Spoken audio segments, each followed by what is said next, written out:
When you have an invoice open, the menu bar at the top left-hand side of the screen has certain features that are applied directly to the invoice.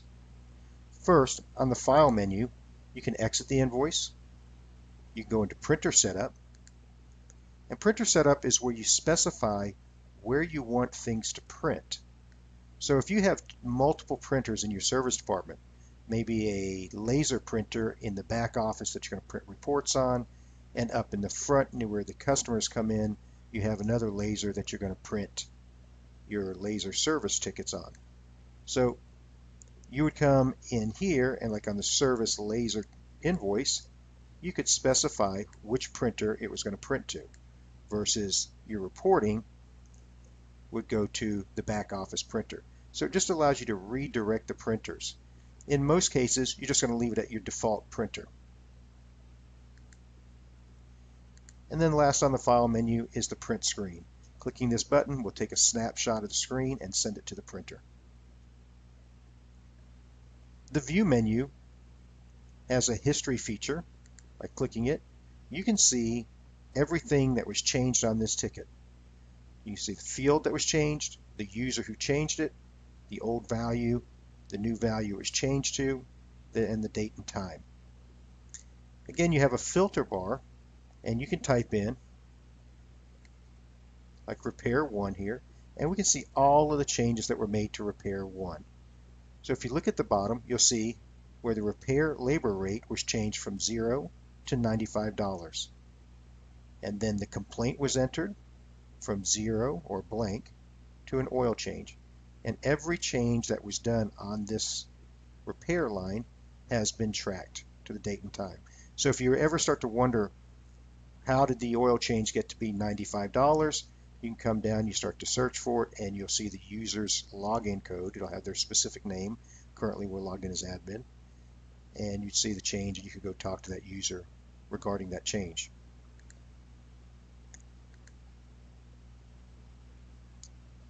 Next is the View Deposits.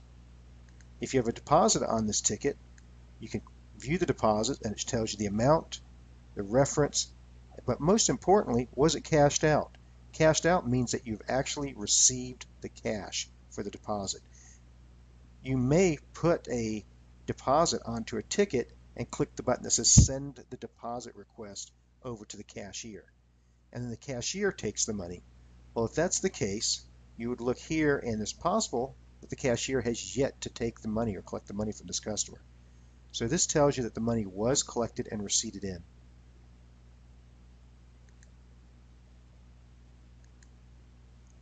The cash out information is useful when you are opening a ticket that has already been cashed out and the customer has paid for it. It looks similar to the deposit information. It shows you the employee that took the money, that was the cashier at the time, and their name, the date, the type of payment, in this case it was cash, and the amount, and then the transaction ID number.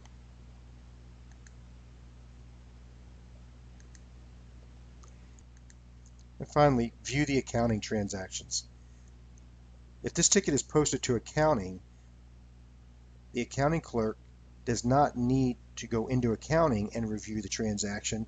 They can do it either in accounting, or they can open up a ticket specifically, look at it, and then click view the accounting transactions and see the journal entry right from this ticket.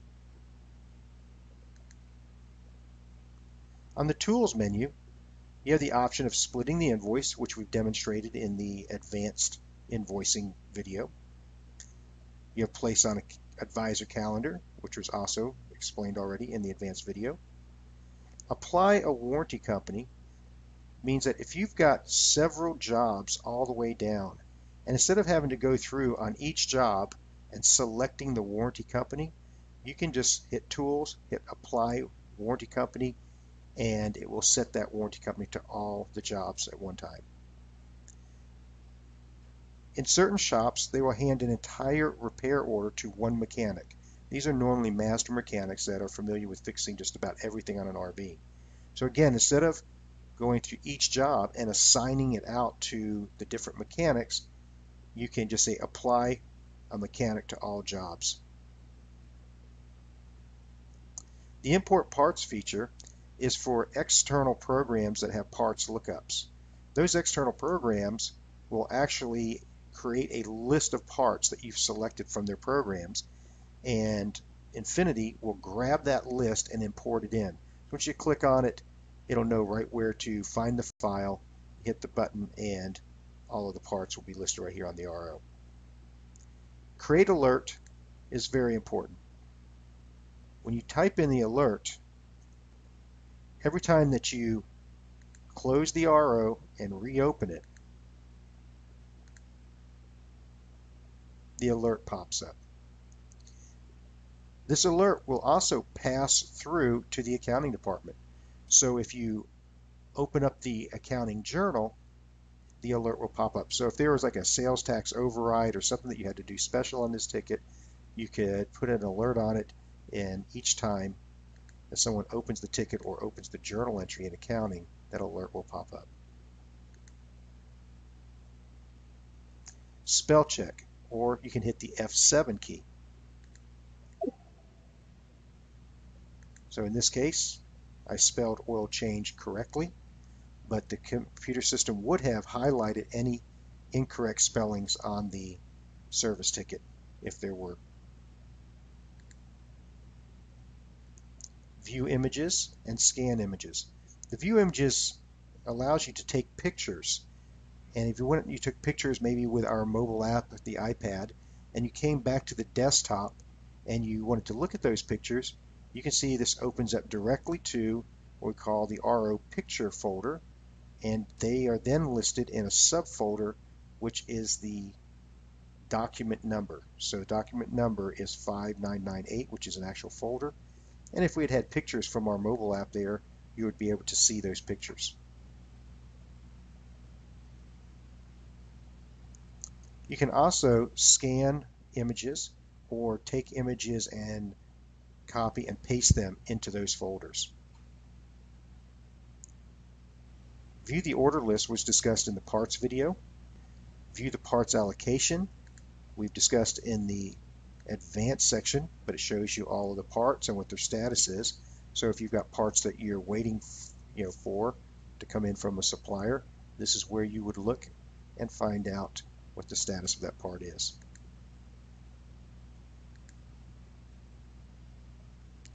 Returned items is mainly for a parts ticket for all the parts that have been returned. Your tax information, like in the parts department, has the ability that you can override your taxes if you have security permissions.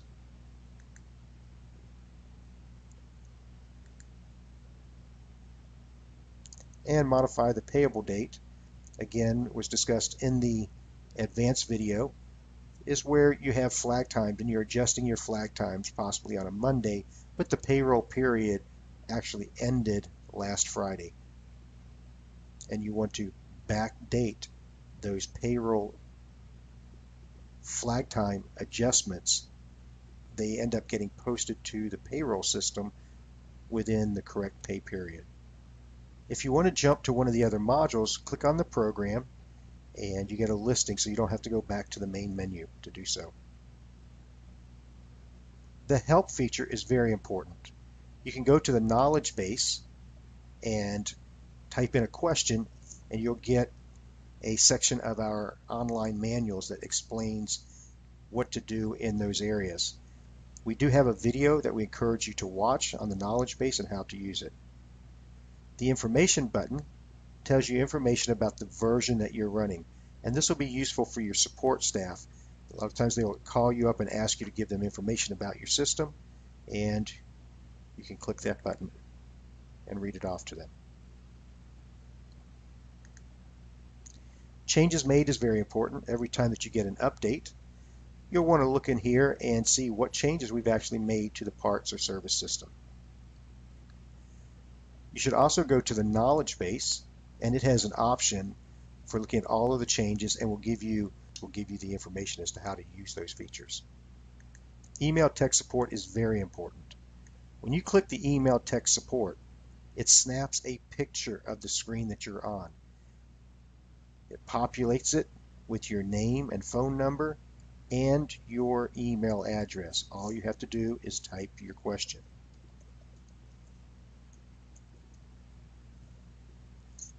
This is one of the easiest ways for you to get assistance on your system because the support techs see what is on your screen, plus it also sends them that information about what version you're running and what type of scenarios that you're running in. You do not need to go to the help menu to get to that feature. Just press the F1 key on your keyboard and it'll pop a help menu that you can just click then again email tech support, and there it snaps the picture of your screen. And the last on the help feature is the licensing. If you're on a network and you have a number of users and you're getting a message that says you're out of licenses, that means that your corporation has only purchased X number of licenses from us and you have more people trying to access that. The Systems 2000 Infinity system runs on a concurrent licensing.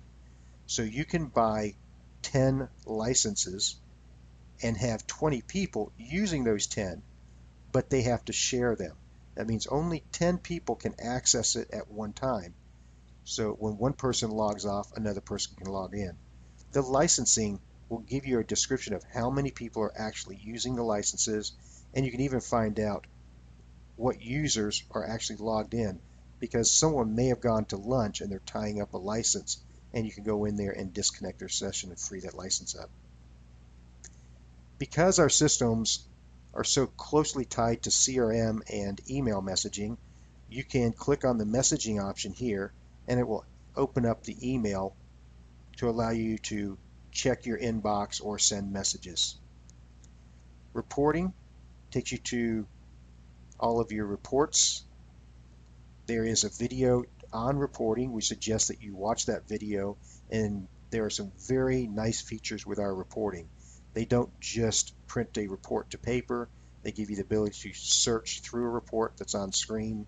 You can do, you know,